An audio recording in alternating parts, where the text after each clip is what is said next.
I have figured out the Bachelor hack, which is get to do the show, but not actually have to do the show.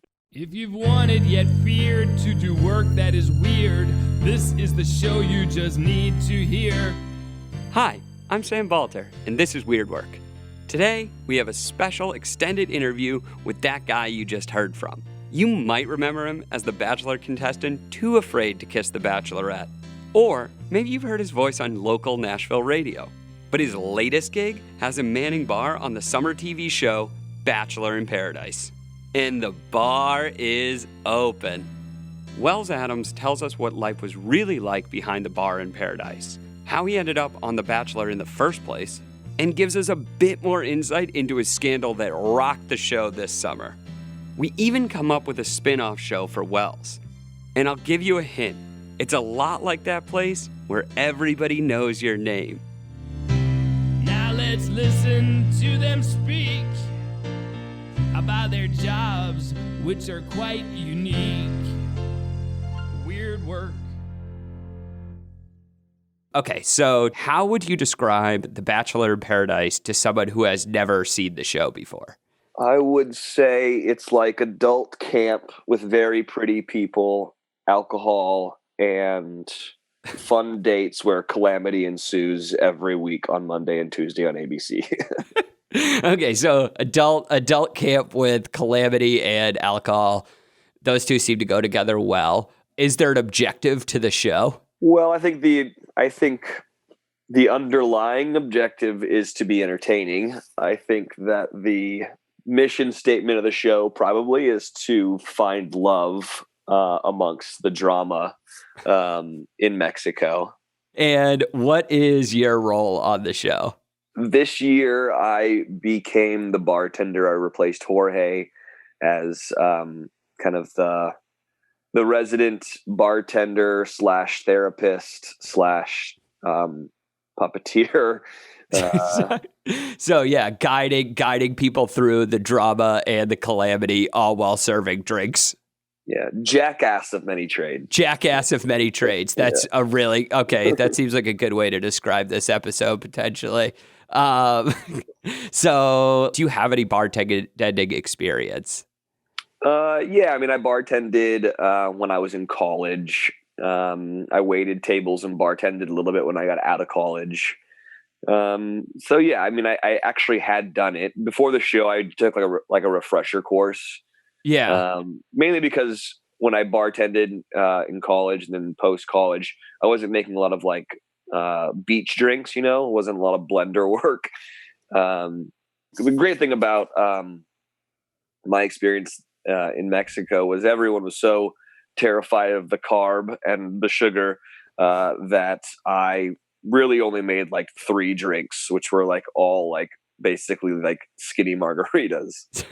So no one was like asking for like the scorpion bowl with like 5 straws coming out of it, like a pound of sugar.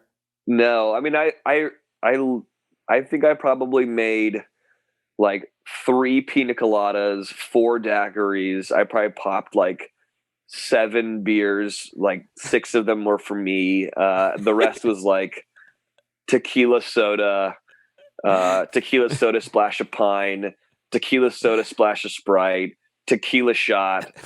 That was it. So this wasn't even like a Wednesday night at a dive bar level of busyness. It was very busy. It was just like very simple, straightforward drinks. Okay. So like I didn't have to like open up like my like bartending for dummies book ever. And so you were doing like everything in the bar, right? Like yeah, cutting limes, all that. So you were an actual bartender. Like yes, like the typical had us, prep your bar. I had to like cut all the produce. I had to stock my bar, which I had to like go up and down from because I was the beach bar guy. So like I'd have to go up to the resort and like get all my alcohol. I had to stock my ice. And then the thing that they didn't show, which I thought they would because they filmed a lot of it, was art department had specific glasses they wanted us to use, and they had to be plastic glasses because we were down the beach and you wanted anything to break and then have to walk through glass in the sand. So there was a limited number of glasses I had to use. So I would have to walk around the beach a lot and find glasses and then go and clean them so they were ready for the next use. And I got annoyed. Jorge would have never said this because he was a nice guy and he was wasn't really a part of the world, but I would get annoyed with all these people because they're my friends and I've known them now for a while. And I'd be Yeah. you don't get another drink until you bring me back your glass. So you were so you went from sort of being a bartender to being that grouchy host friend who's could you please clean up your shit at my house? Stop leaving your things around or tracking mud. Yes, I was everyone's mom that was just grow up, Peter Pan. Let's get it together. If you want another drink, then you're gonna have to act like an adult.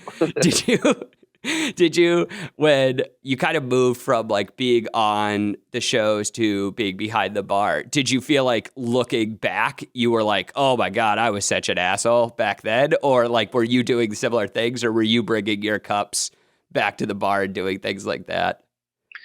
It's funny.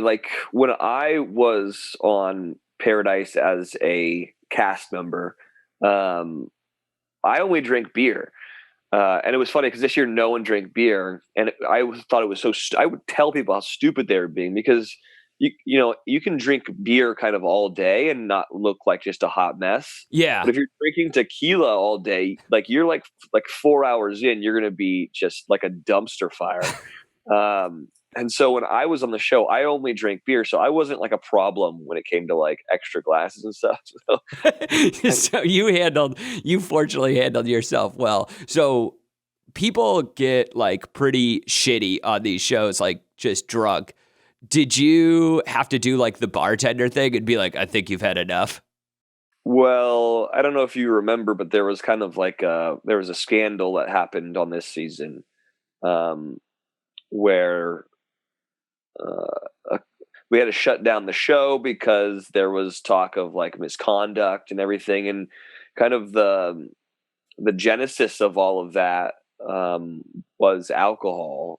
People were concerned that other people weren't being responsible and control of themselves because they were overserved. Yeah.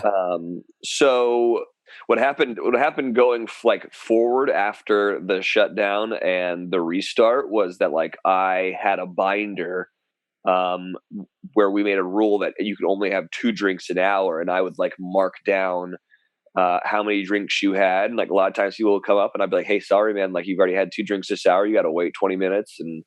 But then I also did the thing, I remember I wasn't there for the scandal or the sexual misconduct of the show. But I was there that day that it happened, and I was there when people were getting turned up. And I remember telling people that they needed to slow down, and then I actually even remember a couple times making them fake drinks because I was just you're gonna look like such an idiot on TV. Who I wouldn't be a very good friend if I didn't make you guys fake drinks. So there were a couple of times when I would make these stupid idiots they were just water. I just put it in a shaker and chill it, and then they would shoot and be ooh, it burns, and I'd be you idiot, that's water. Yeah, I have 100% done that for friends. Especially I have one friend who just loves gin, gets lost in gin like it was water, and I just be oh, let me make you the next one, and just cut it with a tiny bit of gin and mostly water to save people. Yeah, I definitely did that a good bit, but I only did that before the shutdown. After the shutdown, I mean, everyone was fine. To be honest with you. This binder idea. Sounds like a good idea just for the normal world potentially, to just extend limiting consuming an enormous amount of drinks. Maybe not 2 an hour. That seems a bit aggressive, but just keeping people away for a bit. You'd be surprised how easily you can still get drunk off 2 drinks an hour, to be honest with you.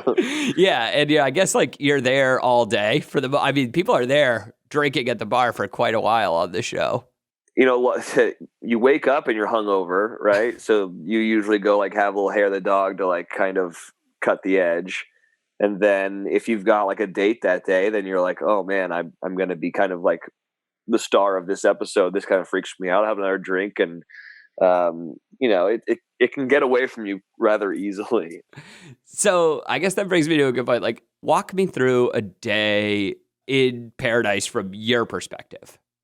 Well, my perspective was a lot different than the people that were actually on the show. I lived off site. I lived in this little town called Sayulita, which was like maybe a 7-minute drive from where we shot. Um, and I would get a call, let's say the night before, I would get a call, or I was on a text chain with all the producers, and they would be like, hey, we need you on set at 11 a.m. tomorrow. Be like, okay, great. 11 a.m. would come. I would walk down to the street, and someone from transportation would pick me up, and they'd drive me onto set. I would get mic'd up. I would usually have like a powwow with a producer just to like explain what was happening, only because I wasn't living there. So I had to be kind of brought up to speed, whether it was like, hey, Lacey's grandfather passed away, or like, hey, so-and-so left last night because they got into a fight with so-and-so and like, they just don't want to be here. And it was just kind of like to explain what I missed when I was gone. Yeah. And then they would usually kind of give me a rundown of like how the day was going to go, just so I wasn't shocked. They'd be like, there's going to be 3 dates today, and someone new is going to come, just so you know. And sometimes there would be like a little direction being like, so-and-so's like having a really rough morning. If you could maybe try to make them feel a little bit better, or remind them of these things, then that would be cool. And then it would be like, now go. And then I would be on the show. And then I walked down, and I would open up my bar, and they would kind of like, I think, kind of keep people away from me for a little bit until I got it set up. And then, once it was like announced, like I think producers would go tell all the people, hey, Wells is here, the bar's open. Then it would be like, oh, people would immediately come to say hello just because they were friends with me. Yeah. So yeah, it sounds like you're actually really good friends with a lot of these people off the show and on the show as well. Yeah, I mean, I think I had a really good relationship with everyone from the Bachelorette, the first show I was on, and I think that had a lot to do with I don't think I was ever really a threat to anyone, like to like win the girl. Oh yeah. Wait, why didn't you think you were a threat? Out of curiosity. Well, like even watching it back, well, I mean, like if you watch my season, like I was the guy that took the longest like kisser. Like I wasn't like like I think it was pretty evident like I wasn't like super romantically like invested in her. Yeah. I think everyone was just like, oh well, this is like just comic relief. Like we love having him around because like there's no way that he's gonna like come and steal my girl. Yeah. Like you're just like you're like in friend zone, gonna stay there comfortably. No one's really worried. Yeah, exactly. I mean, that's how it started. And then Paradise last season, I came in so late that like it wasn't really an issue. So yeah, I think I've just always been kind of like a easy person to talk to. I also talk for a living, right? Like I'm a radio DJ, so like me interviewing people or talking to people, it comes pretty naturally. So I think a lot of people gravitate towards me or like divulge things they wouldn't normally to other people, just because it's my job and I'm kind of good at like getting things out of people. I don't know. Just talking to people and like letting them talk about things. Yeah, exactly. I mean, talking to like musicians a lot of times is they need like their like ego to be stroked. Talking to like Bachelor people, it's like kind of the same thing, to be honest with you. But like a little more vanity, which is surprising. More vanity than musicians. That's pretty funny. Yeah, exactly. Like instead of being like, God, like your second record was so great, like the B-sides were amazing. Like I love those tracks that you laid down, the drum tracks on on the 7th song of the LP is fantastic. Instead of that, it's like, God, your hair looks great today. Oh man, your eyebrows are on fleek, yo. You look gorgeous today. Damn, did those abs? Do you have more abs now? Like that? Yeah. Like when did you not do crunches? So like, okay, so you've been like a professional radio DJ. How'd you find your way into this job of reality TV, and then just further of like this job as the bartender on Paradise? So I got a bunch of different radio shows, and I used to do a bit for a morning show I did where I would go audition for like shitty television commercials that I would never get. Mm-hmm. But it was always funny to like talk to my co-hosts about like, it would be like up and coming auditions, and I'd be like really excited about like my Meow Mix commercial. and then I would go and I would just like kind of do a shitty job, like, because I'm not an actor. Yeah. And two, like I didn't really want the gig. And then so like the next day, like the co-host would be like, well, how did the Meow Mix thing go? And I would like never get it. And it would be like, they'd make fun of me because I was like a terrible actor. So same kind of thing with The Bachelor. Is it was kind of at first kind of like a bit, like I didn't think I would get the role. Oh, really? That's pretty funny. Okay. Like, yeah, I mean, like how it went down was my brother was approached to do the show, and he turned it down. And then a couple of years went by, and he was still friends with the casting director. And he was like, "Hey, man, do you want me to connect you with so and so at The Bachelor and casting?" And I was like, "Hell yeah, man! This, if nothing else, like this will be really good radio fodder." And so then I started going through the casting process, thinking that I would never get cast in a show because I don't have fantastic hair and like amazing abs and like. Shh, don't sell yourself short. You got great hair. Thanks, man. But yeah, then they and so I kind of went through it the same way, where it was just like, I'm not going to get this part. I'm not going to like overly prepare and like and come to find out, like I was douchey enough for the show, which was great. And then I got to go on. So that's kind of how it started. The bartender thing was a little different. Like, I went on Bachelorette, then I went on Bachelor in Paradise. And when they asked me to do the show again, I said I didn't want to do that. I kind of had felt as like a contestant again. Yeah, and I was like, yeah, I kind of had already done that. I would really like to, I'd really like to be, I'd like to take Jorge's job, because I knew Jorge was no longer going to be part of the show, or wasn't going to be bartending anymore.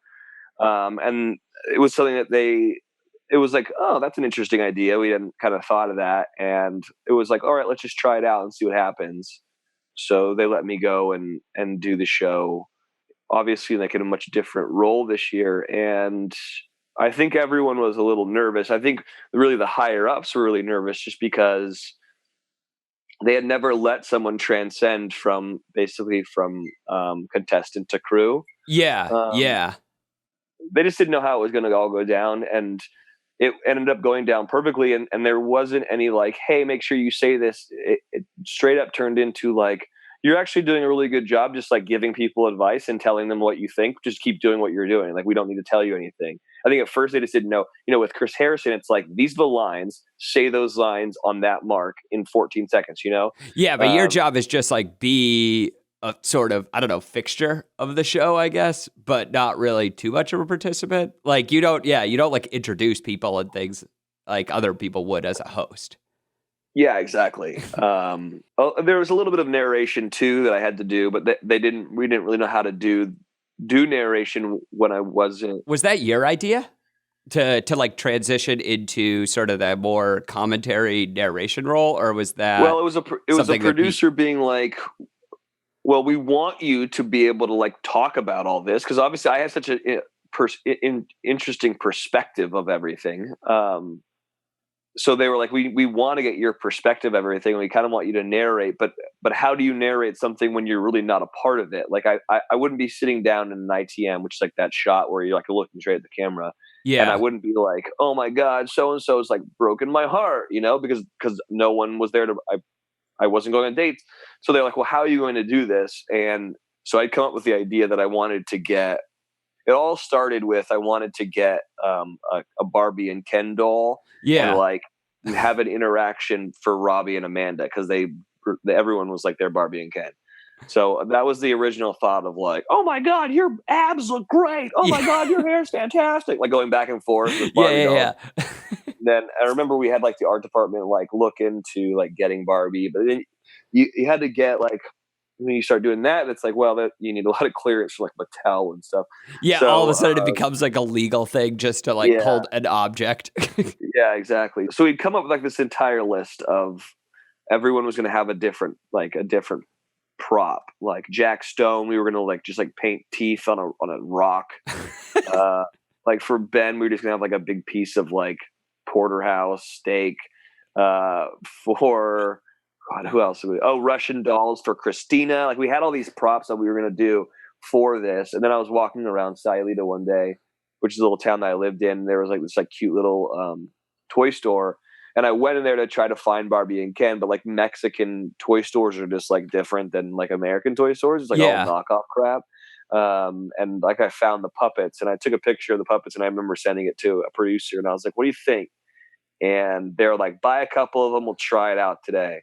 And I was like, "Okay." So I showed up on set with all these puppets, and I remember like an executive producer, like a high up, came down. And he was like, "What the fuck is all this? Like, this is the dumbest thing in the world." And I was like, "Yeah, you're probably right, but let's just try it out."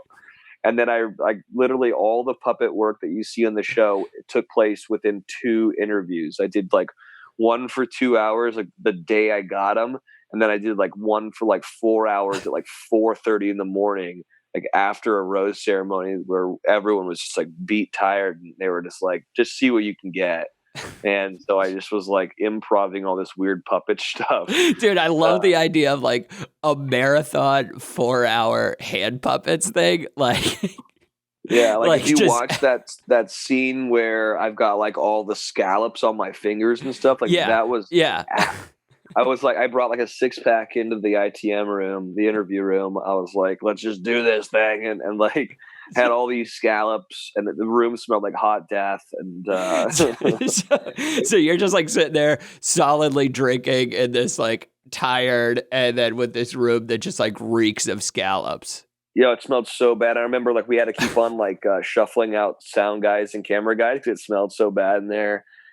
We did like a bunch of different takes, and I wish there was like a blooper reel. Like, I mean, they kind of do one, but like a really big behind the scenes, because I did a bunch of different things with scallops. Like I did like an as seen on TV, like for 17 easy payments of $19.95, you can have all these scallops sent directly to your house for like Scallop Club of America. and they cut that. Like I did all this stuff with scallops and stuff, and then I did a bunch of stuff. Like I had a chef puppet, and so like there was a bunch of like puppet work that I did as the chef. I think they aired a little bit of it, but there was a lot of like the chef puppet was like annoyed that like Kristen was eating all his scallops, and I don't know. There was just so much dumb stuff. Like you didn't see half the stuff I did on that show in terms of the puppet work. But I always think it's funny, like just seeing what the producers, even on this show, cut away from, because there's things where I'm like, that was fucking gold. And then they're like, yeah, that we're cutting that out. That has nothing to do with this. I know. It was so funny. Like I know the producers, I know the on-set producers, and I know the sound guys, I know the camera guys, and I know the directors. I know them very, very well, but I don't know like the people that are like editors, like sitting in edit bays, like actually creating the show. Because why would I? Like they're in some like edit bay in like Burbank, you know? Yeah. And I was after an after show, the reunion show, they made me go down. This was everyone thought I was going to be the Bachelor, so they brought me down there to do all this press, and basically like answer questions about like what had happened on the season and like what's going to happen to me going forward. And I remember a bunch of people came up to me and they're like, "Oh my God, can we get a picture with you?" And I just thought they were just like, you know, normal like people, like fans of the show. And come to find out, they were editing producers, and they're like, "You never met us, but like we love you so much." And I was like, "Oh, really?" And they're like, all your stuff this year was so funny that like we just sat and watched your stupid puppet stuff like for hours on end, and we really would love a picture with you because we're a huge fan." And I'll be like, "Oh my God, oh my God!" Like I've made, once you get the I feel like the editing, like for the editors to like you must be a really big deal, because like they're just watching the same, like a joke might have worked once, but like they have to watch you do that same fucking joke like 30 times probably. Yeah, you know, like it's like a well-known funny thing that like if you can get the sound guy to laugh in your interviews, like it was a good interview, because like they're trained to like not laugh because that would like ruin like, the whole thing. So like the whole thing is like, like on SNL, you want the bit to be so good that someone breaks. Like in Bachelor world, you want like the interview to be so good the sound guy loses his shit. But like I figured out like the new thing for me is like making the editing crew like lose their shit. Like if I can do that, then you've really made it. Yeah, if you could that's fucking gold. If you could get the editing crew to lose it, then that's amazing. Because like I just feel like they're cold hard people who just mercilessly cut things out. But I mean, that's why they're good at their job. I'm sure they hate us so much. I would hate us too. Like these idiots. Yeah, like, just had to listen to like fucking nonsense over and over again for hours. Yeah, that would be pretty terrible.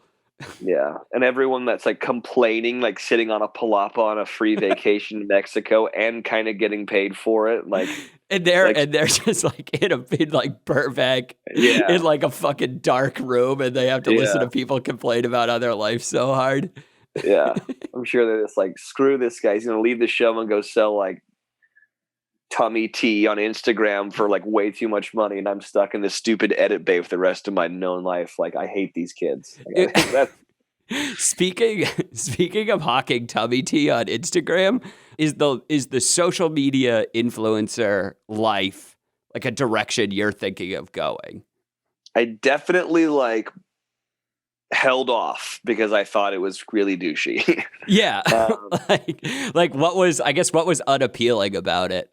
I mean, okay, so the reason why I held off, and by the way, like I'm not above that. Like I totally sell stuff on Instagram now just because it's easy money. But but I held off for a long time because I sell endorsements on my radio shows. Like I already do that, and I liked the idea of my social media being like a bastion away from that world. And I liked the idea of like my social media actually being what social media is for, which is like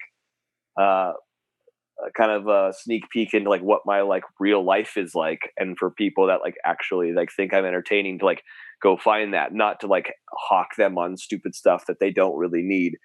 So I like held off for a long time, but I don't know, like this year I've done more of that just because like why not, like what does it really matter, I think, at the end of the day.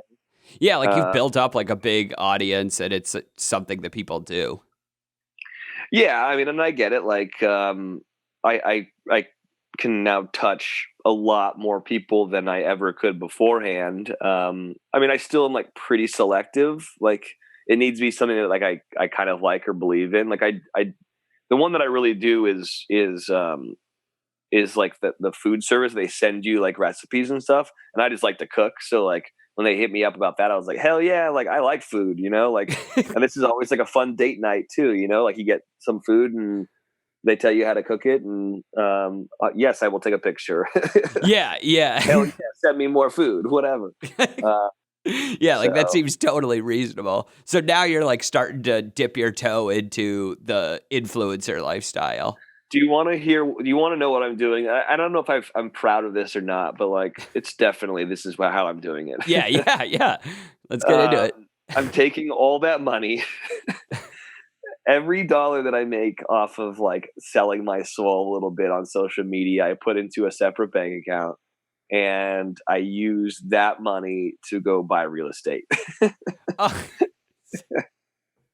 So I just bought another house. I bought a house like with like ad money, which is like embarrassing. I also put like my show money on that too. But I straight up bought a little house in East Nashville, and I'm like Airbnb-ing it and like using my social media to promote the fact that you can go stay in my house. So like, it's like this like weird, like circuitous, like route that like I'm using the social media to make the money, I'm using the money to buy the house, I'm using the social media to promote the house that people can go stay in. It's like all coming back around. Yeah, but like at the end of the day, you've like transferred into like a real like I own a house.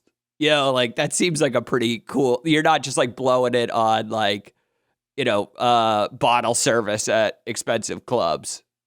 Yeah, no, and I am like completely cognizant of the fact that like this is all going to dissolve away very soon. I might as well like be smart about it and like You do, know, do have you a full feel like black pine here. do you feel like yeah, like if this is your job now, like, and everybody has to go through the shitty question, like what's your 5-year plan with this job?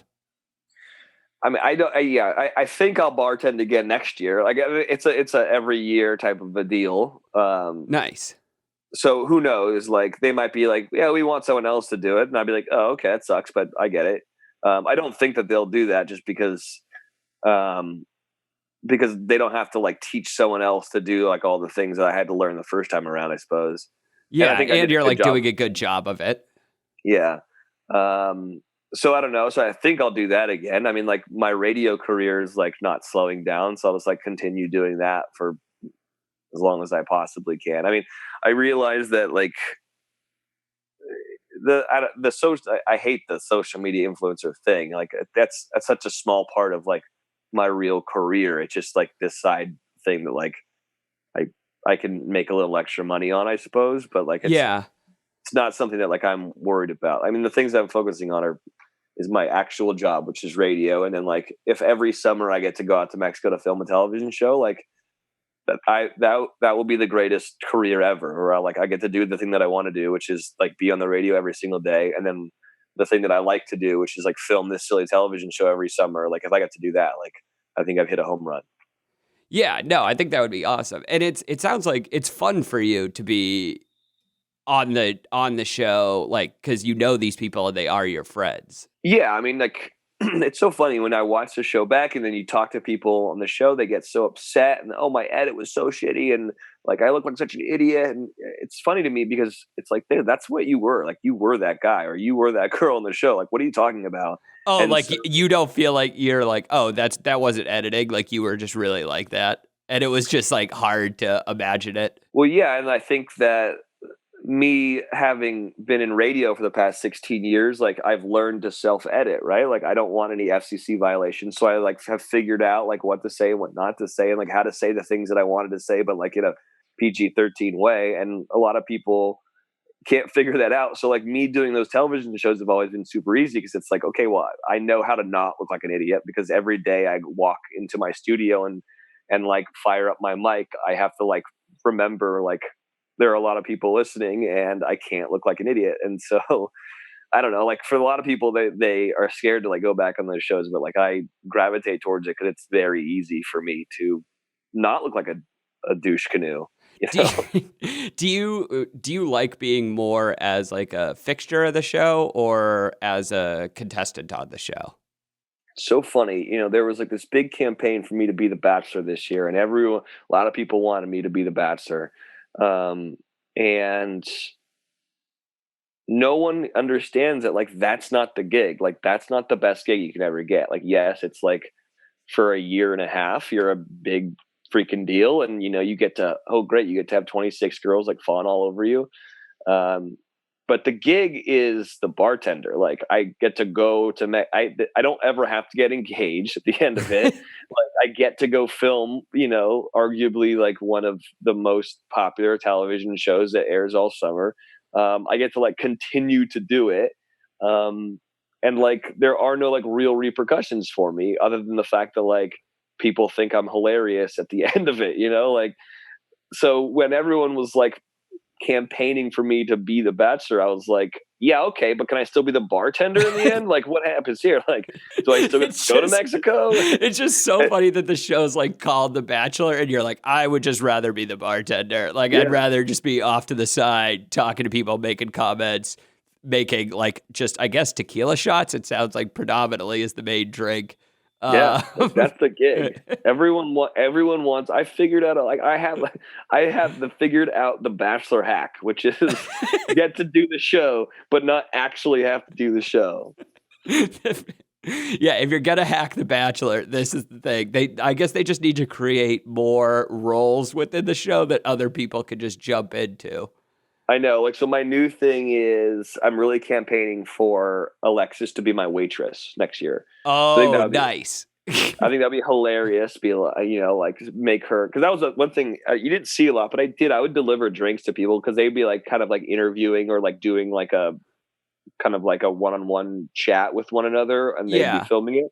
And so I'd like bring them a drink if they'd ask for it, you know? I think it'd be really funny now if I have like Alexis go out and like, cause she's just so funny anyways. And like, let's be real, like she's never going to get engaged on TV. Like, so if she was like my waitress, and then like when we envisioned this whole thing, it was a lot of like Love Boat, like the bartender on Love Boat, but I always looked at it like a Cheers situation.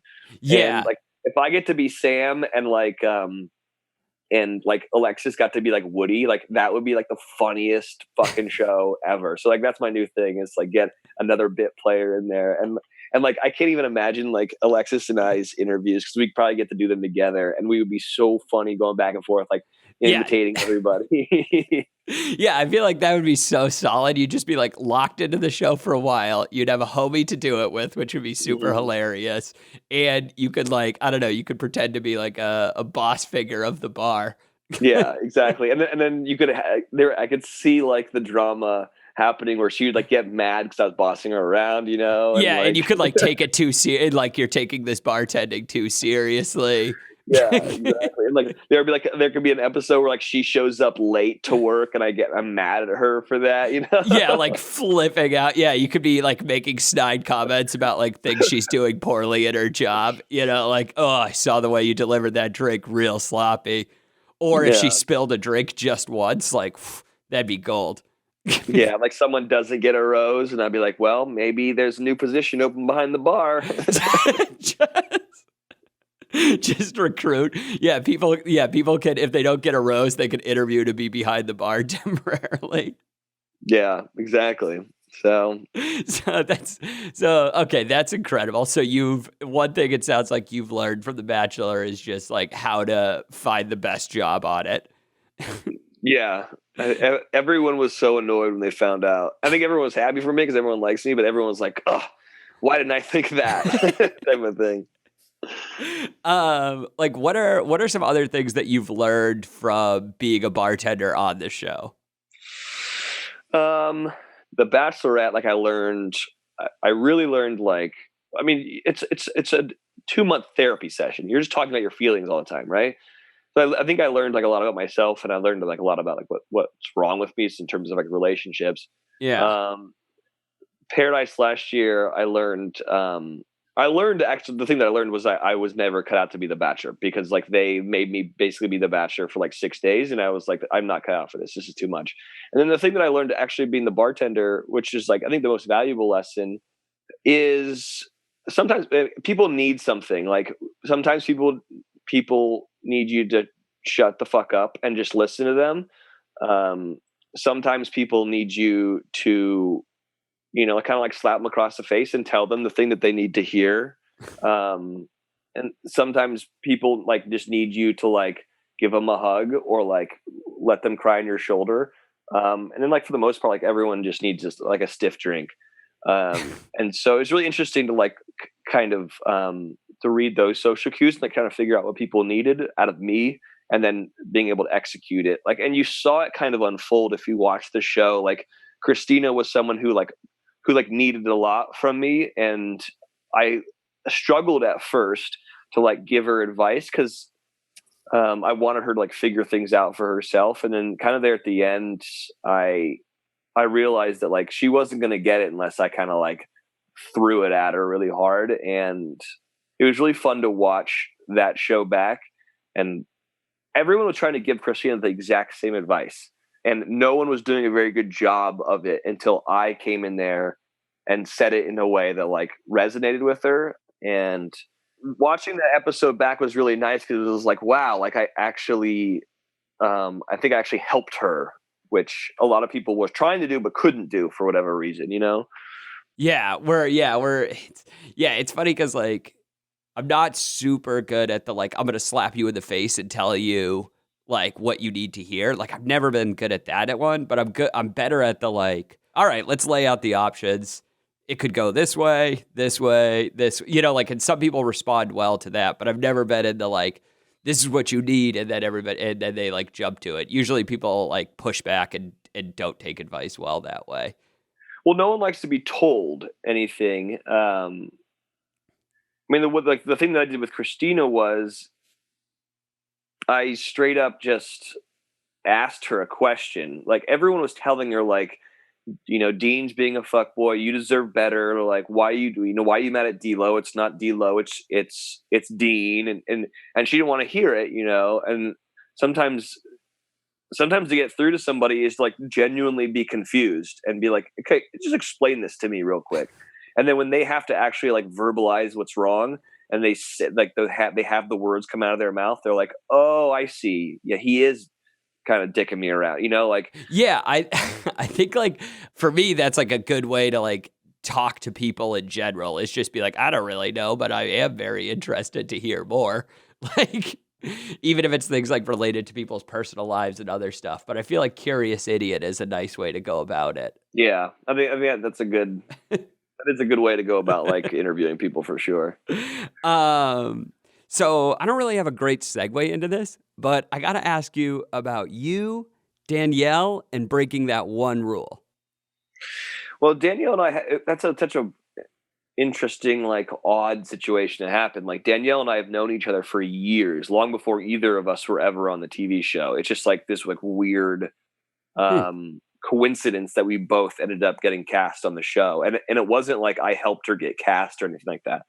That was like completely on her own. And it was also a weird thing where we had both we've actually had gone on dates with one another, like long before the show happened. And how long did you know each other for?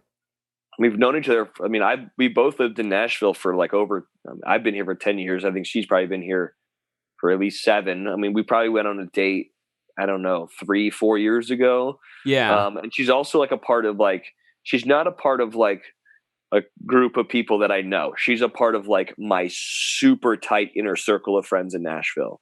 Like she's also best friends with like my best friend, Oh, this is like she would be on round 1 of like invites for like Super Bowl party or something. Absolutely. Like yeah. She like 100%. Like if I were to get married, she might be someone that I like tell my wife that like she has to be a bridesmaid. Like, yeah, like she's wedding party material. Yes, for sure. Like I think a lot of people didn't understand that. They were like, oh yeah, they're friends because they're on The Bachelor and like everyone's friends on The Bachelor. It wasn't like that. It was like we were really, really close friends. Like, and so that never got explained that well, just because that would be hard to explain. And I don't know if anyone would really believe it, but it's the truth.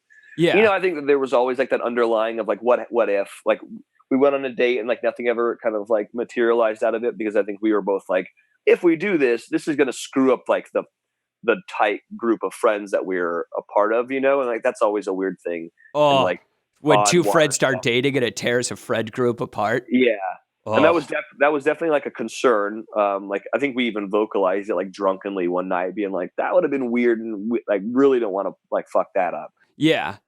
But when we were in Mexico, the great thing about The Bachelor, The Bachelorette, Bachelor in Paradise is it allows you to like create really, really romantic experiences, ones that you could never create on your own because you don't have the money or the contacts or, quite frankly, like the imagination to like pull off crazy dates and stuff. Yeah. It's almost like this like fantasy world that also can kind of like transcend to the real world. And I remember thinking like, if there was ever going to be a time in which we try this out, like this is the perfect place to try this out, Yeah. Now I had created the rule, it was so funny how like Harrison he definitely like tried to like take my rule because whatever, but like he was. Oh wait, you created the rule? Yeah, totally. Like what? So I don't even know if you see it, but like when I walk in, the first thing I say is couple rules. Number 1, I'm not here to date anyone. That was really important to say, to lay out, because the whole point of me like being a confidant and like a therapist would have been thrown out the window if every guy was worried that I was going to try to steal their girl, Yeah, so, and like, you're the bartender who's always there, always a shoulder to cry on. Yeah, and it wouldn't have worked if everyone was like, this guy's just going to try to freaking steal my chick. So like that was rule number 1. I was like, I'll never do that. Like that's never going to happen. But it was a weird situation where Danielle was leaving anyways. Like, and also she wasn't like kind of dating anybody. Like I wouldn't have been pissing anybody off. And we also orchestrated it where like no one saw what we did because she was gone, and no one saw like that we hooked up until, or we made out until the show aired. So it was kind of like this like perfect storm that happened, and she was leaving to go to Africa to like save babies. Yeah, And classic. I felt like, you know, there was a part of me that always wondered if, like, just wondered if, like, what would have things been like. So I wanted to kiss her. I think that like, I think she probably also had that same thought. And to be fair, like, I think that she deserved like she didn't get to have any romance in Mexico, and like I think she deserved like a little bit of it, you know. Just a bit of romance before disappearing to go save babies. Yeah, and you know, it was also, it wasn't really touched on, but it was. This sounds really egotistical, but it's not really what I mean about it. It was just the fact that like no one was allowed to date me, so everyone wanted to date me, not because like I'm like this great catch, but like it's that forbidden fruit thing where it was like, wait, I can't date him now, I want to date him, you know. Like those girls have never been told. Those girls have lived their entire adult lives never being told no, you know. Like and you walk in like day one, like nobody could date me. Yeah. So there was like a kind of an underlying storyline that like didn't make cut, that like Danielle was like obviously like the best girl there. Like she's got a heart of gold. She's beautiful, all those things, you know? And then it was like a cool exit that she got to kiss like the one guy that like no one was allowed to kiss. You know, like there was like a storyline that like kind of wasn't really mentioned that like I thought was, aside from the fact that like I love her and like it was hot and fun to like make out with her, like it was like this cool storyline where she was like, I got to kiss the one guy that like no one was allowed to kiss, you know, like so all those things like combined was like how that kind of whole thing went down. And I did not think it was going to be such a big deal, like at all. Like, did you think it would just get cut from the show entirely? No, I knew it was going to be a part. Like I remember a producer being like, that was such a Jim and Pam moment. Like we've all been waiting for that, just because they know us so well. Yeah. And they know that like they know our backstory, like, even though that the audience doesn't. And so when it happened, they were like, oh shit, man, that was hot. Like that's going to be like a really cute moment. And that's what I remember thinking, like, oh, this will be a really cute moment. The problem is that the show was devoid of a lot of like, I think, true romance, like in comparison to the season that was on last year where 3 people got engaged. So I think the audience saw that and they were like, oh, like this is actually like a genuine cute love story that we can like grab onto, instead of like a bunch of fuck boys and, you know, a couple train wrecks of girls, you know, like but I couldn't see it then. Like you don't know how it's all going to be chopped together. So I couldn't see the forest for the trees at the time, but like afterwards watching it back, I was like, oh yeah, that was a really big moment.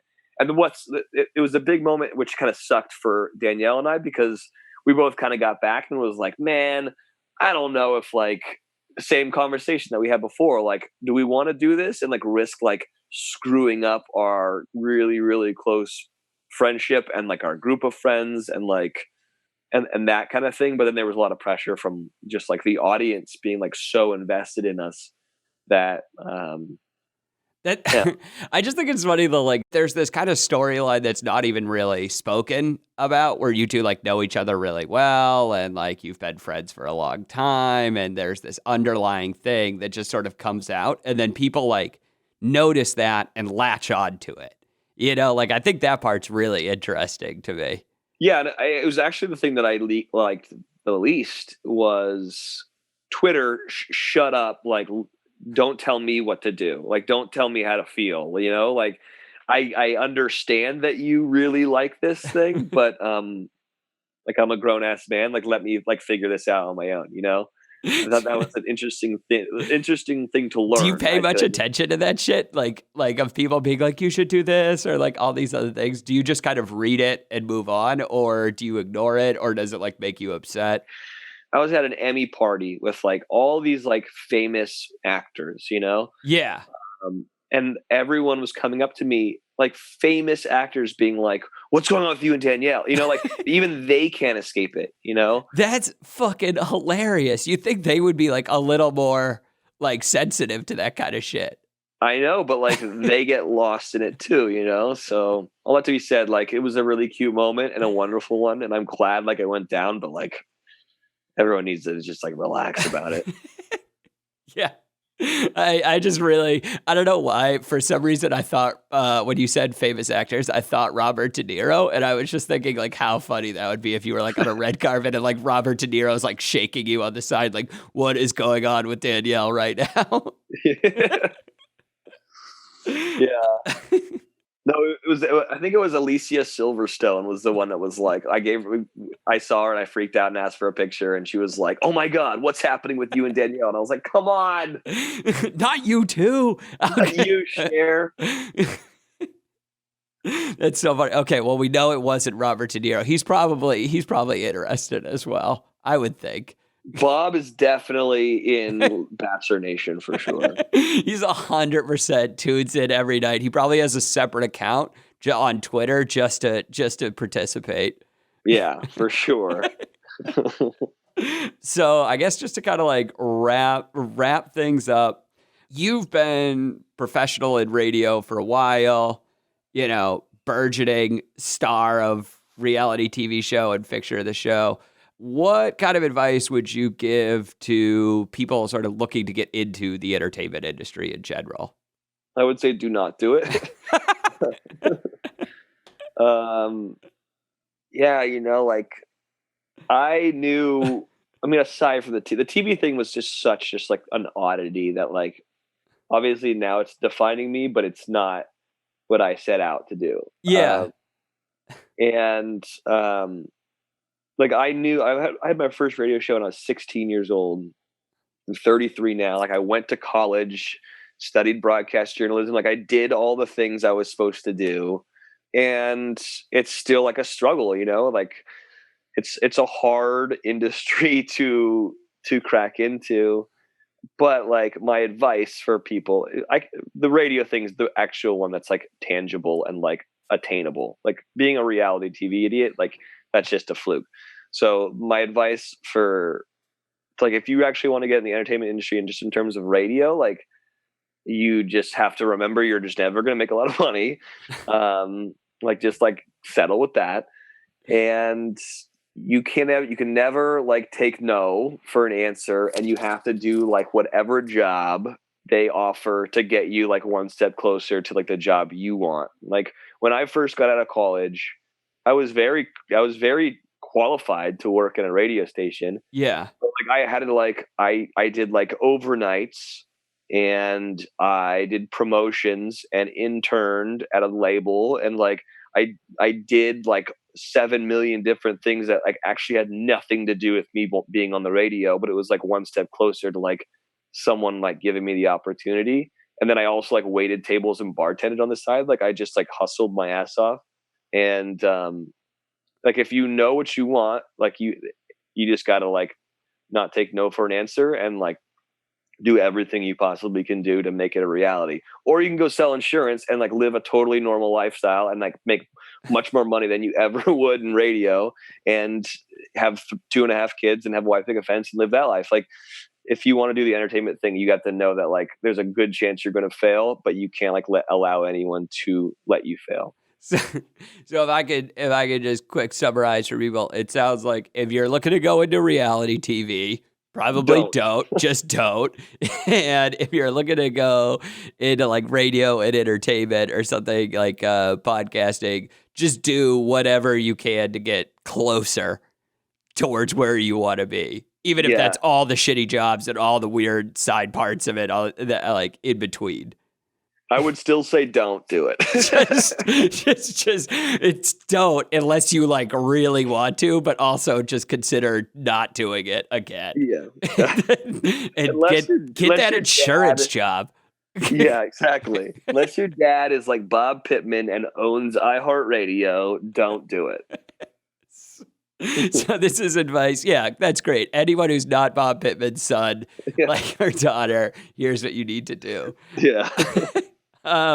So how can people hear about your podcast and your radio show?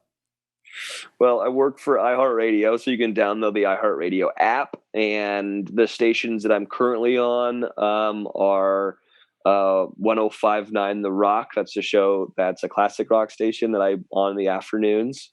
And then I do a night show on a top 40 station called 1075 The River. So if you download the app and just search those, you can listen anywhere in the country.